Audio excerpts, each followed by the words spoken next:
Lorsque j'étais enfant, j'avais deux rêves. Le premier, c'est d'être footballeur. Mais je n'étais pas vraiment bon au football. Le second, c'était chanteur. Mais très vite, j'ai réalisé que je chantais comme une casserole. Mais, parce qu'il y a un mais. Je n'ai pas fait de carrière de chanteur, mais j'aime bien adorer Dieu. Mais malgré le fait que je ne suis pas un bon chanteur, je reconnais que je n'ai pas ce don d'adorateur. Je te dis ça parce qu'avec moi, j'ai quelqu'un qui, lui, a reçu ce don et il s'appelle Jean-Jean. Hello, hello, hello, Jean-Jean. Hello, hello, mon frère. L'adorateur du Seigneur. Je suis tellement content de te recevoir sur le plateau face à face. Ça fait tellement longtemps qu'on t'invite et que tu... pas dire que tu prends la fuite, mais tu es tellement chargé également dans ton emploi du temps que pour t'avoir, il faut s'y prendre une année, voire 2 années à l'avance. Oh, bon. En tout cas, merci de m'accueillir. Franchement, c'est un plaisir. Merci d'être là. Je sais que beaucoup te connaissent, mais pour ceux qui ne te connaissent pas et qui te découvrent, est-ce que tu peux te présenter en quelques mots? Voilà. Alors, je m'appelle Jean-Jean. Je sais qu'il y a beaucoup de personnes qui se posent la question. Jean-Jean, est-ce que c'est ton vrai nom? Ton nom de scène. Oui, voilà, c'est même pas. C'est un surnom qu'on m'a donné depuis très jeune. Depuis enfant, en fait, et c'est resté toute ma vie. Donc, c'est un nom que j'utilise vraiment tous les jours. Grâce de Dieu. Voilà. Double Merci. grâce, Oui, Jean-Jean. Donc, voilà. Et puis, je suis né d'une famille semi-chrétienne. Mon père n'était pas chrétien, mais ma mère était chrétienne. J'ai grandi dans l'Évangile, si je peux dire ça comme ça. J'ai fait un choix très rapidement dans ma jeunesse de vouloir servir Dieu, d'apprendre à le connaître. Et puis, bon, c'est ça. Par la force des choses, je chantais à l'église, je faisais partie des ministères de chorale des jeunes, des enfants, et ainsi de suite. Et puis, tranquillement, j'ai développé une passion un peu pour la musique parce que, tu sais, les amis, on commence à apprendre à chanter avec des voix, et ainsi de suite. On a vraiment connecté avec la musique. On a eu des groupes de jeunes hommes. Mais en tout cas, voilà, on a développé un peu dans la musique. Et puis, très, très rapidement, on a découvert qu'il y avait quelque chose de spécial, de particulier dans ma voix. Et puis, j'ai commencé à grandir un peu dans l'évangile. J'ai fait du sport un peu, mais voilà. Tu es marié, papa, tu as une petite fille? Ouais, j'ai une petite fille. Je suis marié depuis 13 ans maintenant. Et j'ai une petite fille de 9 ans. Ouais. D'accord. Alors, un jour, je t'ai entendu chanter. J'ai vraiment été interpellé. Tu chantais « Dieu de l'impossible ». Je ne vais pas chanter. J'ai dit oh, mais tu l'as fait. mais, après quoi, tu as partagé un bout de ton témoignage. Tu peux nous raconter un peu ce que tu avais dit ce jour-là? Ça m'avait vraiment, vraiment touché. En fait, il y a tellement de témoignages. Par rapport à ta maman. Ah oui, voilà. Oui. Ma maman, c'est mon intercesseur. C'est la femme qui m'a porté, mais même avant. Je pense que c'était par rapport à ta naissance. Exact. Donc, c'est cette femme qui prie pour moi jusqu'au jour d'aujourd'hui. Et puis, elle me raconte en fait l'histoire, depuis des années, elle nous raconte l'histoire de comment je suis venu au monde. En fait, elle tombait enceinte parce que elle disait que mon père demandait un petit garçon et tout ça. Et puis, finalement, par concours de circonstances, j'arrive, ou bien je vais arriver. Et puis, dans son ventre, elle a eu des diagnostics, soit de sorcier ou de trucs comme ça, que je ne vais pas vivre et que je vais mourir. Et il fallait que, ou soit dans ce temps-là, on n'avait pas la possibilité de terminer les grossesses, mais on lui avait dit, écoute, cet enfant-là ne va pas vivre et tout ça. Et puis, elle avait fait une prière. Et dans ce temps-là, en Haïti, je suis d'origine haïtienne, elle est allée sur la montagne et les gens vont prier sur la montagne pour se sentir plus près de Dieu. Et puis, dans un temps de jeûne, elle a dit, Seigneur, si tu me donnes cet enfant, il va te servir toute sa vie. Et suite à cette prière-là, il y a eu des péripéties pour l'accouchement et tout ça. Mais en effet, le Seigneur a permis que je sois en vie. Et malgré toutes sortes de péripéties, mais Dieu m'a gardé. C'est pas évident de servir Dieu, mais la fidélité de Dieu s'est démontrée dans ma vie. Et puis au jour d'aujourd'hui, avec la barbe blanche un peu, la preuve vivante. Le Seigneur est vraiment fidèle. Et Dieu accomplit ses promesses. Amen. Alors, beaucoup de gens te connaissent, t'ont entendu, même s'ils ne savent pas que c'est toi, tu as quand même impacté beaucoup des centaines et des centaines de milliers de personnes au travers de tes chants. Et au-delà de ce qu'on voit là, aujourd'hui, qui tu étais avant? Avant d'être l'adorateur, qui t'étais? Est-ce que tu as vécu un petit peu dans ce monde ici-bas? Oui. Tu as peut-être chanté en boîte de nuit, je ne sais pas, dans les bars, dans les croisières. C'était quoi? J'ai pas eu J'ai pas eu d'expérience. Attention, faut tout nous dire. Ah, oui, non, pas de problème. J'ai pas eu d'expérience particulière dans la musique, pour ainsi dire, mais j'ai fait quelques petites expériences, chanter des chants de Noël et des trucs comme ça. Si des gens savaient, il y a une plaza sur Saint-Hubert et on se déguisait en lutin ou en truc comme ça et on chantait sur la plaza, on se faisait un petit peu d'argent, quoi. Et j'ai fait du sport aussi. J'ai joué au handball professionnel pendant quelques années dans ma jeunesse. Mais rien de particulier, de différent. Oui, absolument, vive la jeunesse. J'aimais beaucoup la musique. J'étais mélancolique, si on peut dire ça comme ça. J'écoutais la radio très souvent et puis j'écoutais de la musique pas nécessairement évangélique nécessairement, mais j'aimais ça, la musique d'amour et tout ça. Et voilà, j'ai grandi un peu de ce côté-là. Et mon père est pas un musicien, mais il aimait beaucoup la musique. Donc, dans la musique haïtienne, il y a la musique qui s'appelle compas. Et mon père, c'était un fanatique. Il suivait les groupes partout, enregistrait. Chez nous, il y a des collections d'albums de musique et tout ça. Donc, je peux dire que j'ai baigné dans la musique, mais une musique assez particulière. Et rapidement, je veux dire rapidement, comme dans ma jeunesse, il y a eu un choix qui a fallu qu'il soit fait. Et c'était parce que je voulais vraiment découvrir Dieu. Et voilà. Et puis, de cette musique compas un peu que j'écoutais tous les jours, la musique évangélique est venue jouer un rôle assez particulier, en plus du sport et tout ça. Voilà. À quel moment, justement, tu es percuté par Dieu? Ouais, je suis percuté par Dieu un jour. C'est un peu cocasse comme témoignage, mais j'étais à l'église. Et oui, je voulais découvrir Dieu, je voulais comprendre qu'est-ce que les gens vivaient, en fait, la présence de Dieu, qu'est-ce que ça veut dire et tout ça. Et un jour, je suis à l'église et j'écoute le message. Et puis, en écoutant le message, il y a quelque chose qui s'est passé dans cette salle. Et puis, j'ai senti... puis à cette époque-là, c'était comme un frisson, mais intense. C'était la première fois que je vivais ce truc-là. Et puis, je rentrais à la maison, j'ai dit, maman, là, il y a quelque chose qui vient de se passer quand j'étais à l'église. Et j'étais tellement émotionné par rapport à ce moment-là. Puis j'ai dit, c'est une fourmi. J'ai senti une fourmi ou une araignée tomber sur mon pied, mais parcourir mon corps comme un choc électrique, en fait. Et elle me dit, ah ouais, c'est bon. Enfin, je comprends le processus. C'est la présence de Dieu qui commence à se faire sentir. Donc, à partir de ce moment-là, des fois, je le dis quand j'enseigne ou quand je parle avec des gens que je suis devenu, en fait, un junkie de ce sentiment, cette sensation-là de sentir la présence de Dieu. Et puis, peu importe la façon que je peux l'expérimenter, je suis comme, ouais, il faut que je sente la présence de Dieu, sinon je ne me sens pas bien. On a bien compris que tu es né avec un don pour chanter. Même si, à un moment, tu as utilisé ce don pour monétiser un peu d'argent dans le monde, mais tu ne connaissais pas Dieu. À quel moment tu réalises que Dieu t'a donné un don pour l'adorer? Parce que c'est quand même un ministère particulier d'adorateur. C'est vraiment une dimension particulière, une consécration particulière, une dévotion particulière. Je veux dire, en général, quand tu n'as pas le moral, tu n'as pas envie de chanter, tu vois. Totalement. Donc il faut vraiment être connecté à Dieu et pouvoir, qui plus est, entraîner le peuple de Dieu à adorer. Pas un homme, mais Dieu. Yeah. Et c'est ça le don d'un adorateur. Ce n'est pas conduire les gens sur soi, mais amener les gens à adorer le Seigneur. À quel moment, toi, tu as compris que Dieu t'avait donné ce don pour l'adorer et pour conduire son peuple dans l'adoration? Au début, c'était un désir, en voyant des gens. J'avais une personne en particulier que je suivais, que j'étais toujours percuté par la façon qu'il conduisait la louange. Puis je dis, Seigneur, j'aimerais ça, pouvoir faire ça. Et tranquillement, j'ai comme un peu copié sur ce qu'elle faisait. Mais c'était souvent des temps de réjouissance. Donc, le temps, oui, dans l'adoration, il y a les temps de réjouissance et tout ça, mais il y avait une profondeur que je n'avais pas compris, que je n'avais pas apprise, en fait. Je savais comment prendre des chants, les mettre ensemble. C'est comme un art, mais voilà, OK, ce chant-là va bien avec celui-là. Mais il a fallu un jour que même mon pasteur me dise, écoute, on va changer ce que tu es habitué de faire.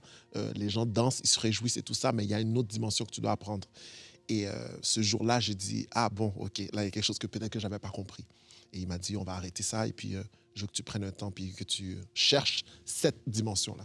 Et c'est là que j'ai commencé à fouiller un peu et découvrir Dieu par la prière et découvrir, OK, il y a plus que juste se faire que les gens se réjouissent et puis qu'ils sautent un peu partout, mais il y a une dimension où est-ce que les gens peuvent rentrer dans la contemplation, dans l'adoration, dans d'être passionné de la présence de Dieu. Puis je ne l'avais pas compris au départ. Et puis là, j'ai découvert ça. Je me rappelle très bien, puis il y a plein d'amis comme ça qui pourraient me rappeler ou bien corroborer cette histoire. J'étais à l'église, on a passé un moment de réjouissance, c'était extraordinaire. Mon pasteur a dit, non, là, l'église, c'est pas ça. Là, l'église doit passer à une autre dimension. Et ce dimanche-là, il m'a fait la réprimande. Et le dimanche suivant, on me rappelle pour monter sur la chaire et le pasteur assistant me dit, souviens-toi, adoration. Mais là, pour faire la différence entre la musique de réjouissance et vraiment un moment profond avec Dieu.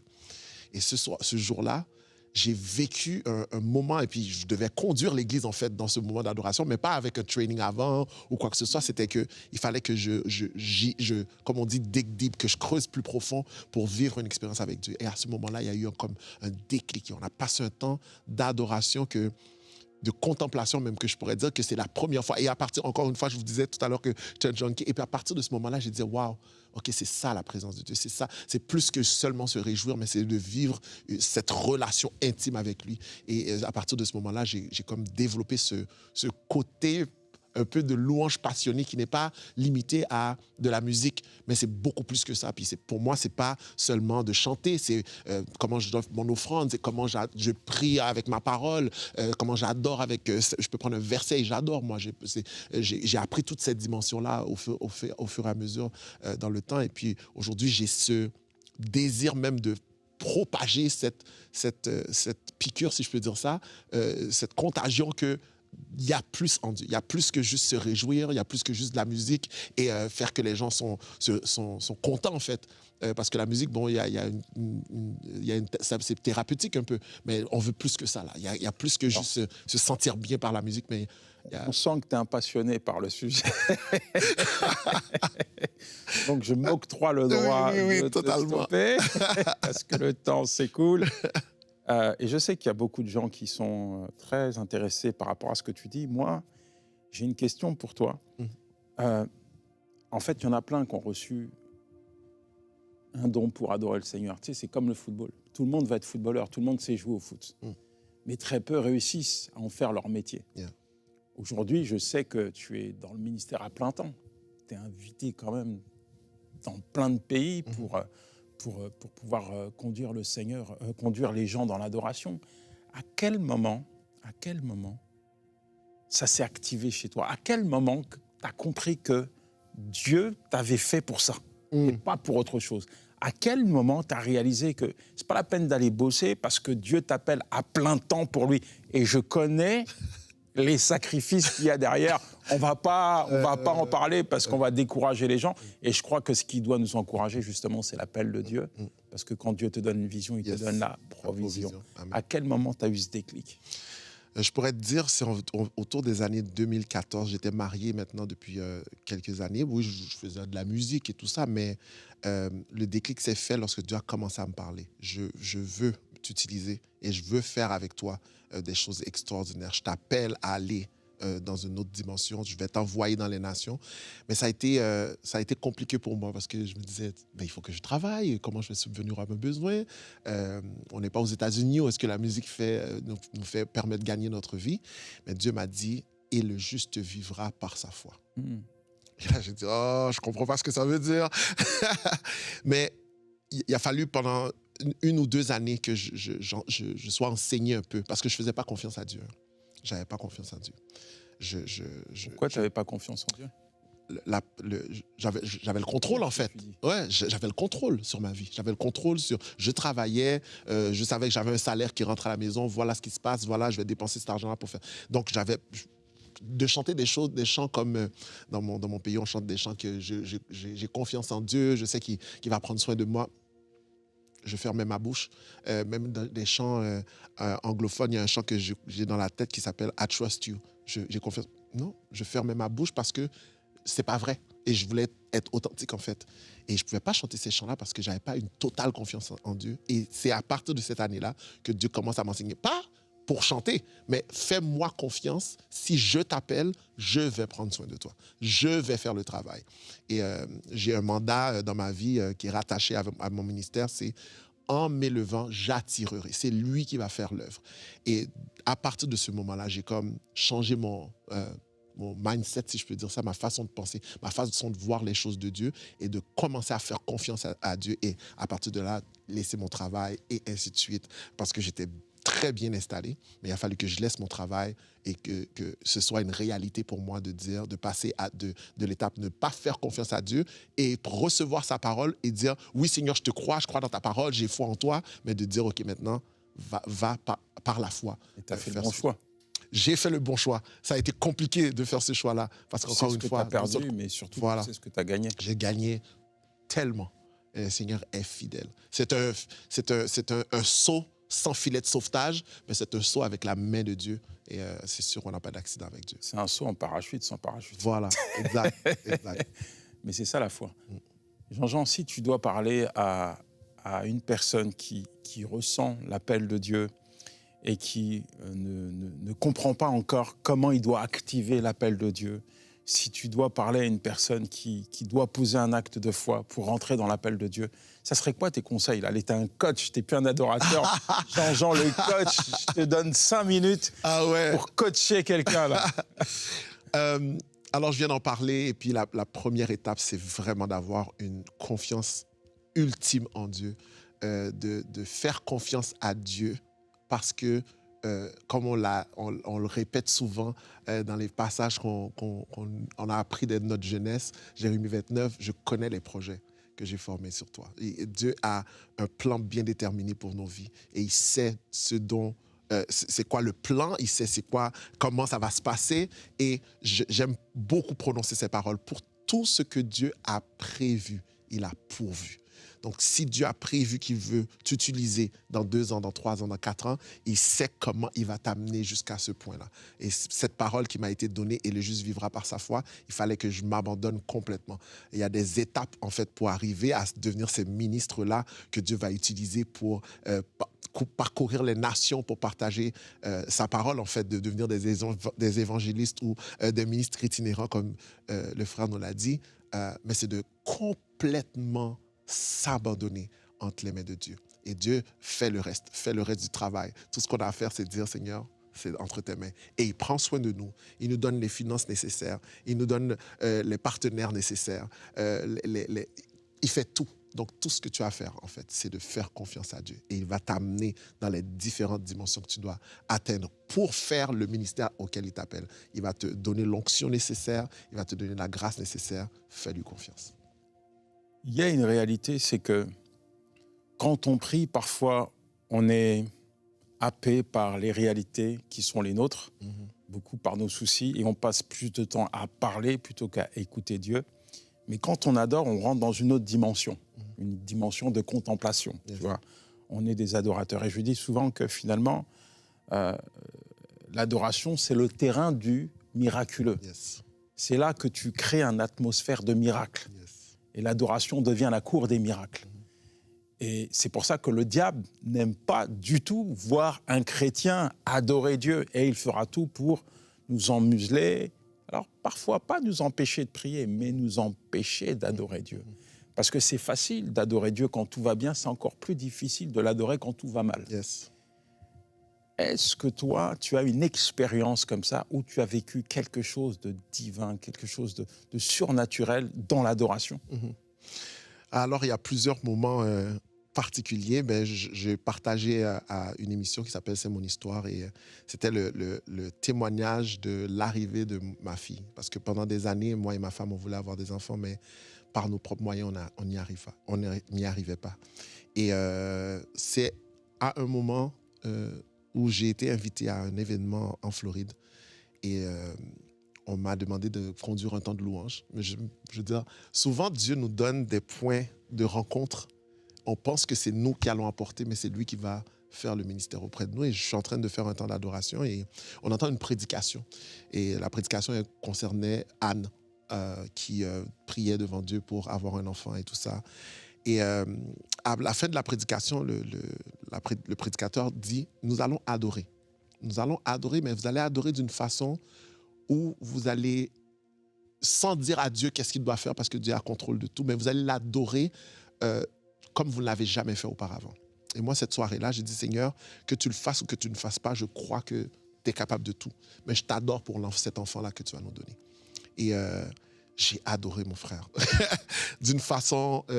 et vous savez, quand on est des invités, il y a un protocole, on doit s'asseoir d'une certaine manière. On ne fait pas n'importe quoi lorsqu'on est des invités. Mais cette soirée-là, c'est moi et Dieu en ce moment. Et après cette soirée, miracle, un mois après, ma femme était enceinte et on a eu cet enfant-là. Ça, c'est un des miracles, multiples miracles que Dieu a fait. Un garçon ou une fille? C'est une fille. Comment elle s'appelle? Jessie Elizabeth. Et suite à ce beau petit miracle qu'on a eu, moi, j'ai partagé ce témoignage quelques fois et j'ai bon nombre de personnes qui m'appellent après pour me dire, Jean, tu as partagé ton témoignage, on a fait confiance à Dieu et Dieu est intervenu. Et puis, c'est toujours à travers des concerts et des moments comme ça où est-ce que les gens, je pousse les gens, je dis leur, là, adorez Dieu d'une façon extraordinaire. Vous allez voir que Dieu va agir. Et Dieu agit à tout coup. Quelqu'un a dit un jour, l'épreuve est une opportunité pour adorer Dieu. Yes. Bon, c'est moi qui l'invente. Non, parce que quand tu vois le peuple d'Israël face à la mer Rouge, Yes. il demande à Dieu de les ramener en Égypte. Mm-hmm. Il pleure, il critique, il murmure. Et puis tout à coup, Dieu fait un miracle, ils traversent et là, ils se mettent à adorer Dieu. Mais ils ont loupé l'opportunité. Mm-hmm. Ils auraient dû adorer avant, pendant et après. Et après, yes. Est-ce que pour toi, l'épreuve est une opportunité pour adorer Dieu? Totalement. Et moi, je n'associe pas l'adoration seulement au chant. L'adoration, c'est dans mon comportement, c'est dans ma façon d'agir, c'est dans les choix que je fais.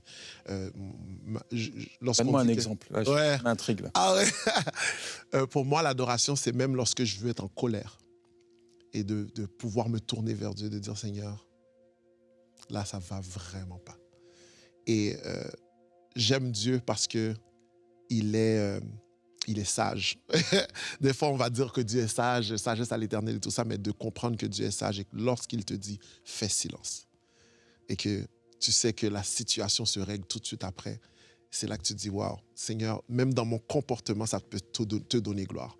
Et de voir que dans ces situations-là, lorsque tu es en colère à cause qu'on t'a fait mal, et puis que la personne soit consciente qu'il y a quelque chose qui s'est passé, je n'ai rien dit parce que Dieu m'a dit, fais silence.